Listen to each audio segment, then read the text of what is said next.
दोस्तों, जैसा कि आपको पता है ग्रुप डी के एग्जाम चल रहे हैं और हमारे एग्जाम में क्वेश्चंस कैसे पूछे जा रहे हैं उसी पर बेस्ड आपके लिए आज एक एक्सपेक्टेड पेपर लाया हूं पूरा का पूरा। और ये याद रखना मेरे भाई, अभी आपके ग्रुप डी के एग्जाम चल रहे हैं, थोड़े दिन पहले ही एनटीपीसी के खत्म हुए हैं और जल्दी ही आपके एएलपी के एग्जाम आने वाले हैं। तो आपके जो एएलपी के एग्जाम आएंगे उसके लिए भी ये जो क्लास है बहुत ज्यादा यूजफुल रहने वाली है कल को, अगर आप या आपका कोई यार दोस्त एएलपी की भी तैयारी करता है, क्योंकि हमें पता है ग्रुप डी में जो पूछा गया है, एनटीपीसी में जो पूछा गया है, उसी से कुछ निकालकर वो एएलपी में पूछने वाले हैं। हमें एक पैटर्न पता लग जाएगा रेलवे किस तरह के क्वेश्चन पूछ रहा है। एक बार देख लेते हैं, आज की क्लास में डिस्कस कर लेते हैं। बड़े ही प्यारे प्यारे से चुनिंदा क्वेश्चन है जो आपके लिए लेकर आया हूं। वीडियो को आगे जाने से पहले एक बार हर एक क्वेश्चन को खुद से पॉज करना, पता लगे कि भैया आप लोगों की तैयारी कैसी चल रही है। पहला क्वेश्चन हमारे सामने स्क्रीन पर मिसिंग नंबर का। एक बार 2 सेकंड के लिए वीडियो को पॉज करेंगे और एक बार खुद से ट्राई करें क्वेश्चन को करने का। क्वेश्चन हमारे सामने स्क्रीन पर है। अगर मैं इस क्वेश्चन की बात करूं तो हमारे पास दिख रहा है, बहुत ही प्यारा सा ये क्वेश्चन है। अगर मैं क्वेश्चन के अंदर, ये मेरी क्या होती है बच्चा, रो होती है या फिर हम इसे पंक्ति कहते हैं, और ये क्वेश्चन आपके एग्जाम में 110% आने के चांसेस हैं, क्योंकि मेरे भाई ये बहुत ही प्यारा सा क्वेश्चन है और रेलवे इस तरह के क्वेश्चन पूछता है। अगर मैं इसकी बात करूं तो मैंने कहा, यहां पर अगर आप एक नोट करोगे चीज, मैंने कहा इन दोनों के बीच का अंतर निकालो। अगर मैं 10 और 3 के बीच का अंतर निकालता हूं तो मेरे पास कितना आएगा बच्चा, 7, और इस 7 के अंदर यदि मैं 2 की गुणा कर दूंगा तो मेरे पास बनेगा 14। क्या तीसरा नंबर आ गया? जी हां सर। मैंने कहा 49 में से 15 को माइनस करें। 49 माइनस करा मैंने 15 तो कितना आ जाएगा मेरे पास, 9 में से 5 गए 4, 4 में से 1 गया 3, 34 गुणा की अगर मैं 2 करूंगा इसके साथ तो मेरे पास कितना आ जाएगा, 68 आ जाएगा। बिल्कुल आ जाएगा सर। इसी तरह से मेरा लॉजिक क्या चल रहा है, 33 में से 19 को पहले हम क्या करेंगे बच्चा, माइनस करेंगे। और जब मैंने 33 में से 19 को माइनस करा तो मेरे पास आ गया 13 में से 9 गए 4, 2 में से 1 गया 1, और गुणा करूंगा अगर मैं इसके साथ 2 की तो राइट आंसर मेरे पास कितना आ जाएगा, 28। क्या आप लोगों का आया था? बताओ सारे के सारे बताएंगे क्या आपका सी या ऑप्शन नंबर 3 राइट आया था। नेक्स्ट क्वेश्चन देखेंगे, एक और बहुत ही प्यारा सा क्वेश्चन। ये क्वेश्चन तो मेरे भाई आपके हर एक एग्जाम में पूछा जा रहा है। इसको तो मेरे भाई कहते नहीं है, ब्यूटीफुल स्मार्ट क्वेश्चन कह लो या फिर वेरी वेरी इंपॉर्टेंट क्वेश्चन कह लो। इस क्वेश्चन में आपको करना कुछ नहीं होता। अगर मैं केवल यहां पर बात करता हूं, इसके ना लास्ट लेटर को पकड़ लें, आप आसानी से इसका आंसर दे देंगे। अगर हमारे पास इसके मैं सेकंड लेटर को पकड़ लूं तो यहां पर -2 हो रहा है। मैंने कहा ठीक है यार, इससे तो मुझे पता नहीं लगा आगे क्या होगा, लेकिन जब मैं यहां पर पहुंचा तो यहां भी -2 हो रहा है और यहां भी मेरे पास -2। तो यहां से मुझे कंफर्म हो गया कि हर बार हर केस में -2 ही होना है। और P में से जब मैं -2 करूंगा तो मेरे पास आया N। क्या मेरे पास कोई और ऐसा ऑप्शन है? जी हां सर, ये भी है, ये भी है। जब मेरे पास 50-50 वाला केस बन गया तब मुझे आगे वाला भी चेक करना पड़ेगा, अदरवाइज मेरे पीछे वाले से ही चेक हो जाता। अब मैंने कहा A से C पर जाने के लिए +2 हो रहा है, बिल्कुल हो रहा है। आगे मैंने देखा G से I पर जाने के लिए +2, I से K पर जाने के लिए +2। तो यहां पर भी मेरे पास C में जब मैं +2 करूंगा तो मेरा EN इसका राइट आंसर आ गया। ऑप्शन नंबर C इसका राइट आंसर आ गया। भाई क्वेश्चंस अच्छे लग रहे हो तो लाइक करते रहना। ये क्वेश्चन बहुत इंपॉर्टेंट है, एक बार फटाफट से वीडियो को पॉज करेंगे, वेरी वेरी इंपॉर्टेंट है ये क्वेश्चन, एक बार चेक करें। क्वेश्चन का जो लेवल है बड़ा ही प्यारा सा है। इस क्वेश्चन को करने से पहले एक बार वीडियो को पॉज जरूर करना। कह रहा है यदि मेरे पास हैप्पी का संबंध, यहां पर एक लिखा हुआ है आपके लिए हैप्पी, यदि हैप्पी का संबंध मेरे पास JDPSA से दिया हुआ है तो हमसे पूछा क्या है, ये बताएंगे सारे के सारे क्लास का संबंध किससे होगा। हमें एक चीज और दे रखी है, यदि मेरे पास डांस का संबंध इससे है। ठीक है, अगर मैं यहां पर नोट करना चाहूं तो J से लेकर H पर अगर आप जाओगे बच्चा तो यहां पर आपको पता है +2 हो रहा है। और कभी भी मेरे पास कोडिंग डिकोडिंग का क्वेश्चन आता है, प्लेस वैल्यू याद होनी चाहिए। यहां मेरे पास +3 हो रहा है। ठीक है, मैंने देखा P के अंदर P मतलब कुछ भी नहीं हो रहा, चेंज 0 या तो ऐड कर लो माइनस मर्जी है। इसके बाद P से S +3 हो रहा है और यहां पर +2। कंडीशन क्या चल रही है, +2 +3 0 +3 +2, पहले छोटे से बड़ा और फिर बड़े से छोटा। इसी तरह से यदि मैं बात करूंगा क्लास की तो क्लास के अंदर सबसे पहले क्या करूंगा मैं भाई, सबसे पहले मैं करूंगा +2 +3, फिर मैंने करा 0 0 के बाद +3 और +2। मैं इसे सॉल्व करने जब लगा तो 3 और 2 5 होते हैं, 5 पर होता है E, 12 3 15 होते हैं, 15 पर क्या होता है ओ, ए का ए हो जाएगा। 19 और 3 22 होते हैं, 22 पर हो गया वी। 19 और 2 21 होते हैं, 21 पर हो गया U. E O A V U V, ठीक है, वी यू ओछे, E O A V U, option number A इसका राइट आंसर हो गया। ठीक है भाई, यहां पर जैसे कि अभी मैं भी कर रहा था, यहां पर ये गलती मत कर देना, वी और यू है, वी और यू है भाई, +3 और +2 है। ठीक है, यहां पर पहले +3 था, +2 था, कोई सारे के सारे। अच्छा, हमारे पास सीरीज का क्वेश्चन आया, ये तो बड़ा ही बच्चों वाला क्वेश्चन है, बहुत प्यारा सा, एक बार नोट करें सारे के सारे और ट्राई करना। देखो यार, सीरीज का क्वेश्चन करने के ना दो ही तरीके होते हैं।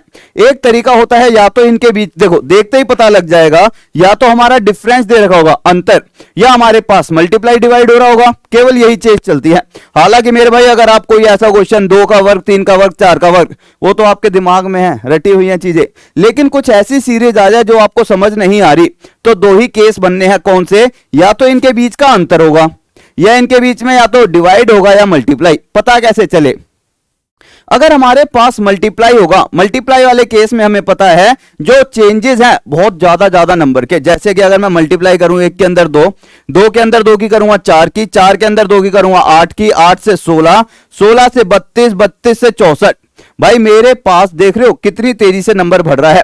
लेकिन जब हम बात करते हैं कि डिफरेंस प्लस माइनस का जब अंतर देखना होता है, तो हमें साफ दिख रहा होता है भैया आसपास ही चल रहे हैं। अगर मैं 200 में कुछ मल्टीप्लाई करूंगा तो 200 पे तो नहीं रहूंगा, या डिवाइड करूंगा तब भी नहीं रहूंगा, इसका मतलब इनके बीच में केवल अंतर है।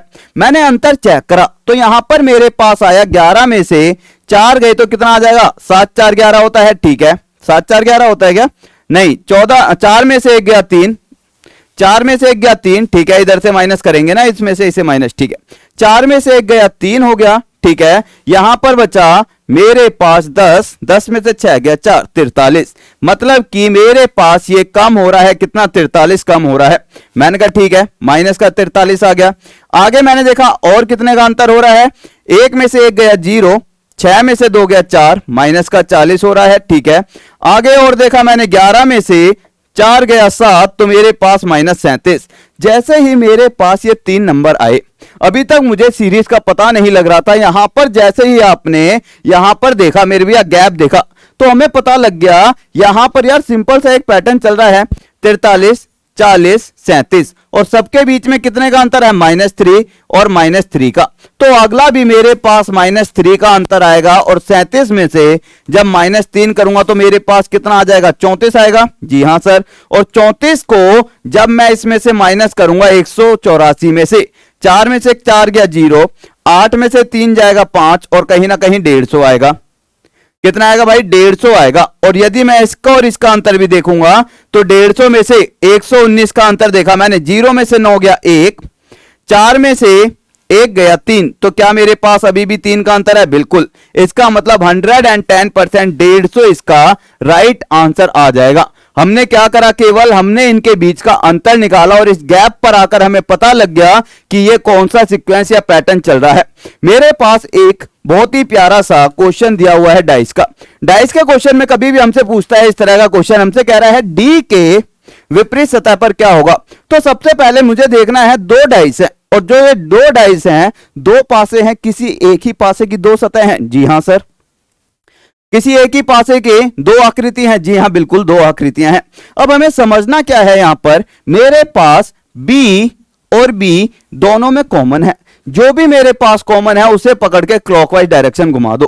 क्लॉकवाइज मतलब मैं यहां से राइट में मूव होऊंगा, ठीक है, तो बी के बाद क्या आएगा? मेरे पास ई आ जाएगा, और ई के बाद आएगा डी। क्लियर? इसी तरह से अगर मैं यहां पर घूमूंगा क्लॉकवाइज डायरेक्शन, तो बी के बाद मेरा ए आ जाएगा, और ए के बाद मेरा क्या आ जाएगा? सी। हमसे पूछा क्या है? मुझसे पूछा है डी के विपरीत क्या होगा। डी के विपरीत की अगर मैं बात करूं तो हमें पता है एक दूसरे के ऊपर नीचे वाला एक दूसरे के विपरीत होता है, तो डी के विपरीत क्या आ जाएगा? C will be the right answer of this question. कैसा लगा क्वेश्चन? सीख गए? मजा आया तो मेरे भाई लाइक जरूर करना। नेक्स्ट क्वेश्चन सारे के सारे देखें। क्वेश्चन हमारे पास स्क्रीन पर है, क्वेश्चन को समझें। यहां पर हमारे पास दो चीजें चल रही हैं इस क्वेश्चन के अंदर, दो पैटर्न एक साथ फॉलो हो रहे होंगे, वेरी वेरी इंपॉर्टेंट मेरे भाई। ये समझ लो ये एग्जामिनर का फेवरेट क्वेश्चन है, स्टार बना लेंगे इस क्वेश्चन पर। हमें पता है कि हाल फिलहाल में इस तरह के क्वेश्चन पूछे जा रहे हैं।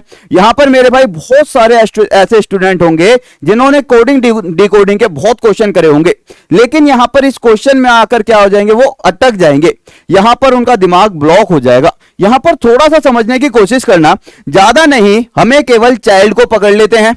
यहां पर हालांकि गेस्ट का भी दिया हुआ है, अगर मैं चाइल्ड से ही समझू, मुझे चाइल्ड का एक कोड दिया हुआ है CHILD, और इसके लिए क्या दिया हुआ है 6, ठीक है, 16, आगे 9, 2 या 24 और 8।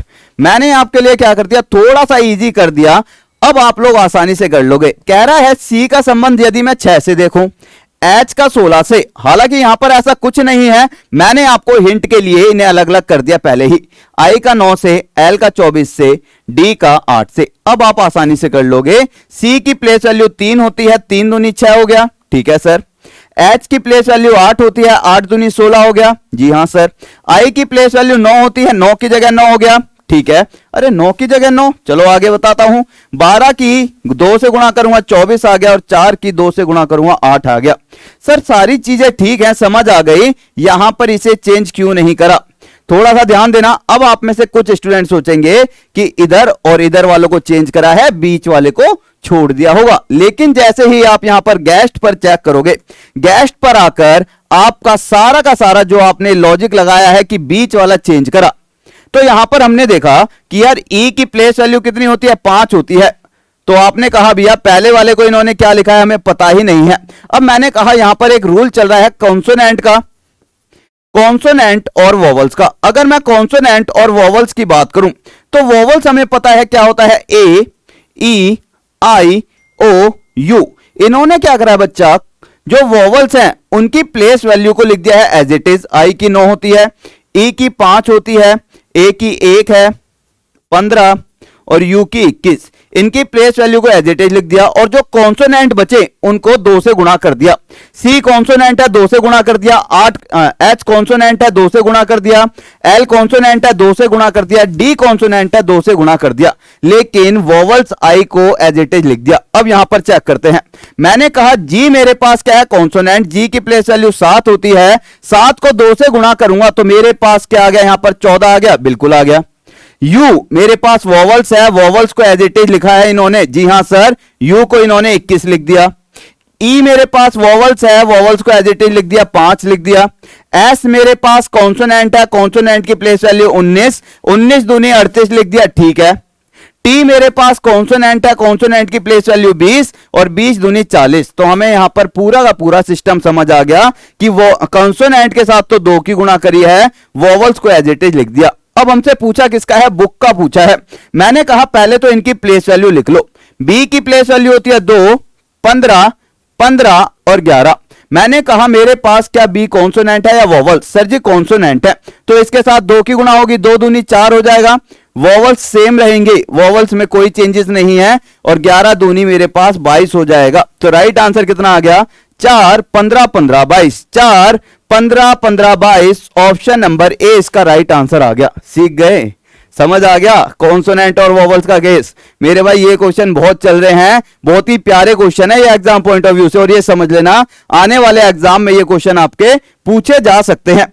एक क्वेश्चन आपके सामने है बहुत ही प्यारा सा, इसे भी देख लेंगे, और ये तो आपके हर एक एग्जाम में पूछा जा रहा है, वेरी वेरी इंपॉर्टेंट। अगर आप कल को एसएससी की भी तैयारी करते हैं तो ये समझ लेना हमारे पास अब ये क्वेश्चन देखने को मिलेंगे, क्योंकि मेरे भाई सिटिंग अरेंजमेंट के क्वेश्चन अब हर एक एग्जाम में पूछे जा रहे हैं।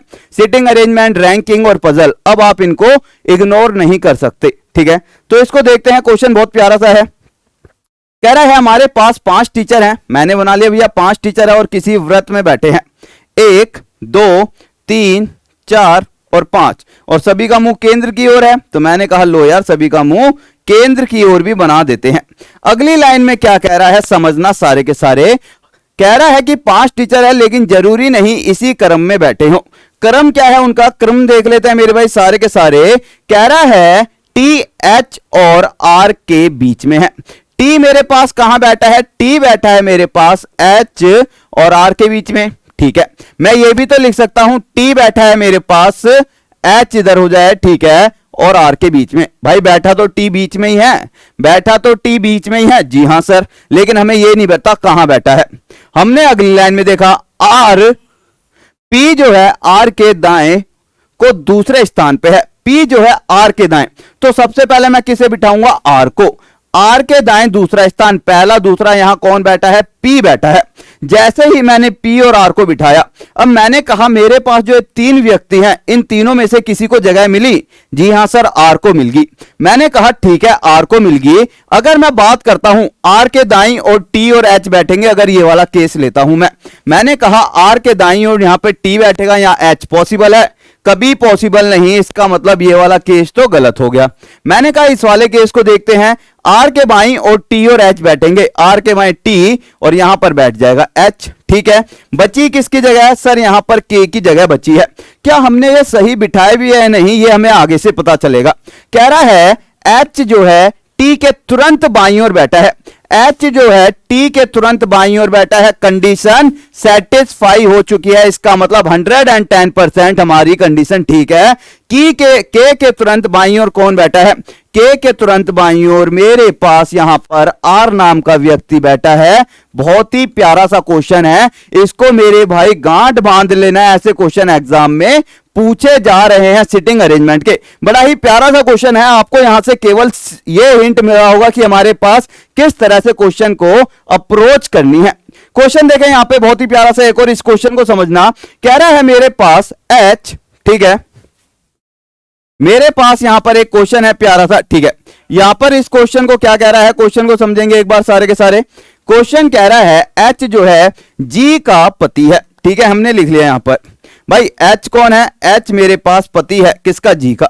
पति का मतलब प्लस हो गया, किसका पति है, जी का, माइनस। मैं कभी भी बात करता हूं प्लस की तो प्लस होता है पुरुष के लिए,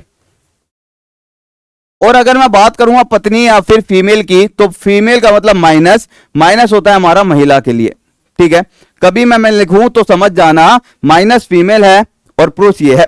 तो यहां पर कह रहा है एच जो है मेरे पास पति है, किसका, जी का। अगर ये पति पत्नी है तो दो अंशों के जोड़े हैं, ठीक है। जे और के एच के पुत्र हैं।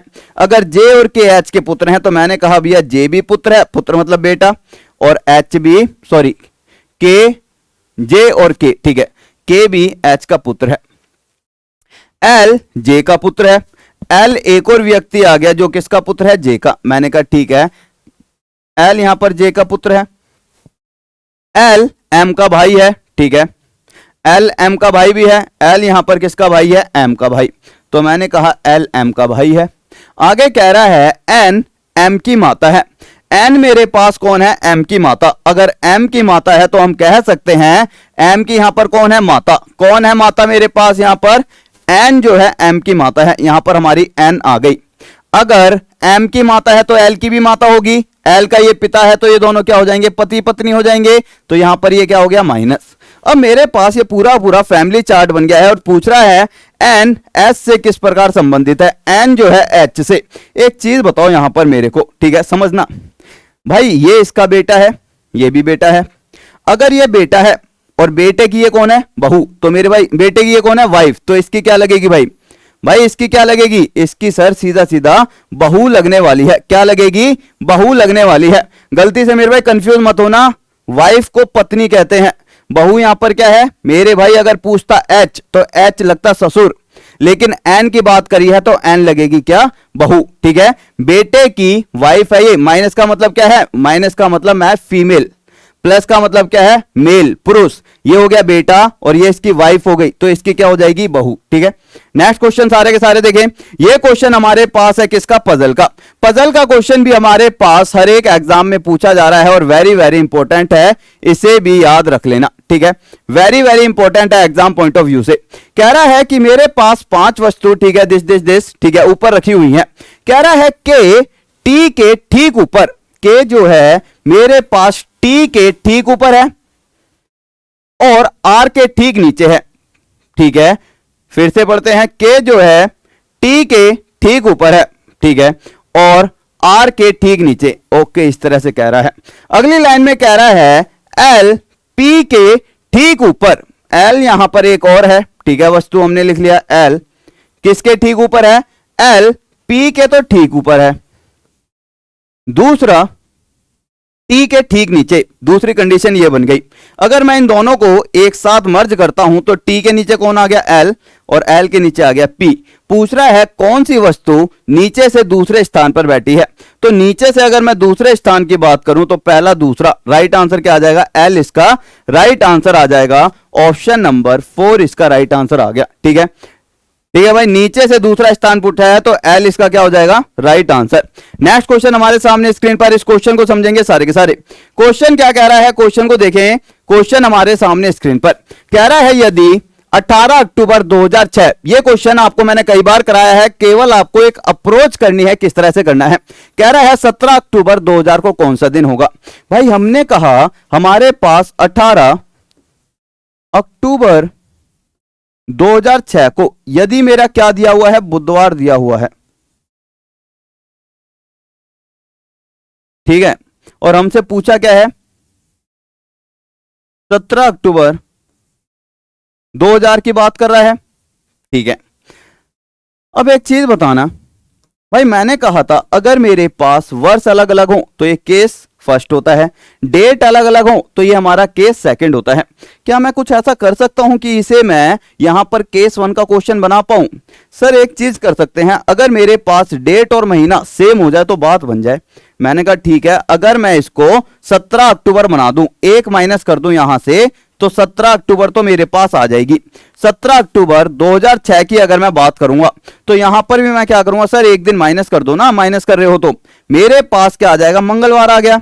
जैसे ही यहां मंगलवार आया, मेरा क्वेश्चन अब आसान हो गया। मैंने क्या करा? क्वेश्चन में इस वाले पार्ट को क्या कर दिया? रिमूव कर दिया। मेरे पास क्वेश्चन बन गया है केस 1 का। अब इस क्वेश्चन को बच्चा बच्चा कर देगा। हमारे पास डेट सेम है, महीना सेम है, केवल हमें इसके बीच में खेलना है। अब हमें देखना है क्या अंतर। 2000 और 2006 के बीच में टोटल अंतर कितना है? सर जी 6 वर्षों का अंतर है, प्लस लीप ईयर कितने आए होंगे? एक आया होगा सर आ गया एक तो 2000 का, एक आया 2004 का। क्या मेरा 2000 लीप ईयर में गिनेंगे? बिल्कुल नहीं। क्यों? क्योंकि भैया बात हो रही है 17 अक्टूबर 2000 से 17 अक्टूबर 2006 की। मतलब हमारे पास 17 अक्टूबर के बाद क्या आएगा भैया? अक्टूबर के बाद आया होगा नवंबर, दिसंबर, फिर अगला साल स्टार्ट हो गया होगा। सन 2000 का फरवरी का तो महीना आया ही नहीं। अगर फरवरी का महीना नहीं आया तो 2000 हमारा लीप ईयर भी नहीं होगा। क्यों नहीं हुआ? मैंने कहा था 29 फरवरी जब तक नहीं आती हमारी, हम लीप ईयर नहीं लेते। और जब आप चेक करोगे 17 अक्टूबर के बाद भी, अक्टूबर के बाद नवंबर भी आ जाएगा, दिसंबर भी आ जाएगा, फिर 2001 आ जाएगा जनवरी का, लेकिन हमारा फरवरी नहीं आ सकता। अगर फरवरी नहीं आएगा तो इसका मतलब 2000 लीप ईयर नहीं है, केवल एक ही लीप ईयर है।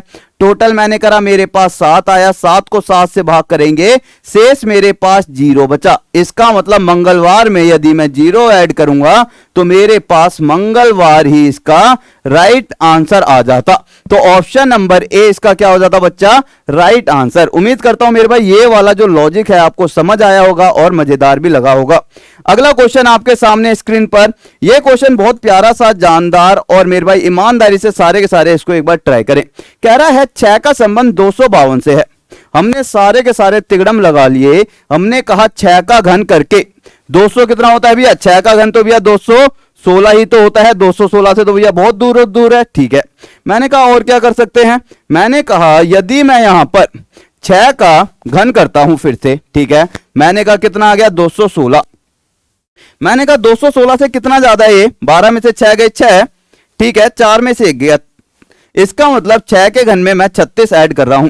फिर मैंने ध्यान से देखा यार, 6 के घन में 36 ऐड कर रहा हूं। 36 क्या है यहां पर भाई? 6 का घन 252 के आसपास, मैंने देखा भैया 216 है, लेकिन इसमें हम 36 और ऐड कर रहे हैं तब 252 बन रहा है। 36 मतलब कुछ है क्या 6 का? जी हां, 6 का वर्ग है। इसका मतलब क्या हम इसे ऐसे लिख सकते हैं कि यहां पर 216 में 36 ऐड हुआ, इसका मतलब 6 के घन में 6 का वर्ग। इसी तरह से मैंने कहा हमारे पास एक नंबर है 6, इसका घन करा और फिर वर्ग कर दिया। इसी तरह से यहां पर 5 है, 5 का पहले घन करेंगे और फिर यहां पर वर्ग करेंगे। घन आ गया 125 प्लस में 25 करूंगा तो मेरे पास क्या 150 आ जाएगा। भाई क्या मेरे पास 150 आ रहा है?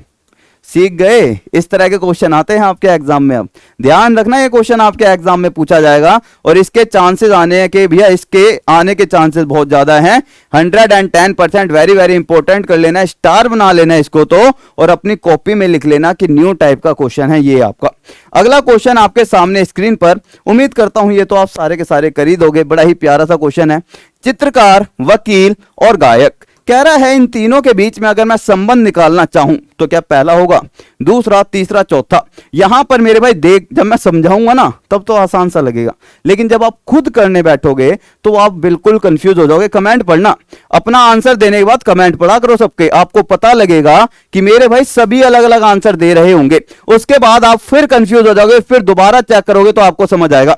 जिसका सही आंसर होगा, हालांकि उसको मैं क्या दे दूंगा, हर्ट दे दूंगा, जिससे आपको पता लग जाएगा कि भैया अच्छा इसका आंसर सही है, और जिसको नहीं दूंगा समझ जाना उसका आंसर गलत है। ठीक है, खत्म करते हैं आज की क्लास को। साथ ही जाने से पहले आपको बता दूं, मेरे भाई एएलपी वालों के लिए कोर्स आ गया है बड़ा ही प्यारा सा।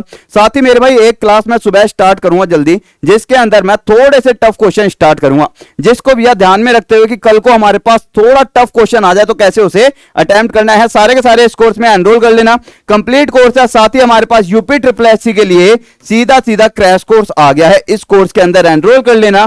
फीस केवल मात्र 399 रुपए है।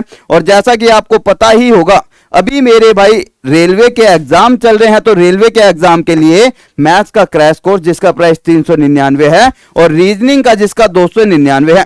ये सारी की सारी चीजें मैंने कोर्स में करा रखी हैं, आप लोग जाकर एनरोल करो भैया, लुत्फ उठाओ, फायदे उठाओ क्लासेस के। बहुत ही प्यारी प्यारी क्लासेस हैं। और अगर इसी तरह से आप शॉर्ट ट्रिक देखना चाहते हैं तो टॉप तक रीजनिंग शॉर्ट ट्रिक डाल दोगे तो आपके पास इस तरह से प्लेलिस्ट आ जाएगी। इस प्लेलिस्ट से भी आप लोग पढ़ सकते हैं और बेहतरीन लेवल की तैयारी कर सकते हैं। और सबसे प्यारी बात, अगर मेरे भाई आप किसी भी अन्य लेवल की, किसी भी अन्य एग्जाम की तैयारी कर रहे हैं तो मैथ्स के बाप कोर्स में एनरोल कर लेना। बड़ा ही प्यारा सा कोर्स है और यहां पर आपको बाय बुक वाले में जाकर फ्री PDF मिल जाती है। उम्मीद करता हूं आज का सेशन, आज की क्लास आपको अच्छी लगी होगी।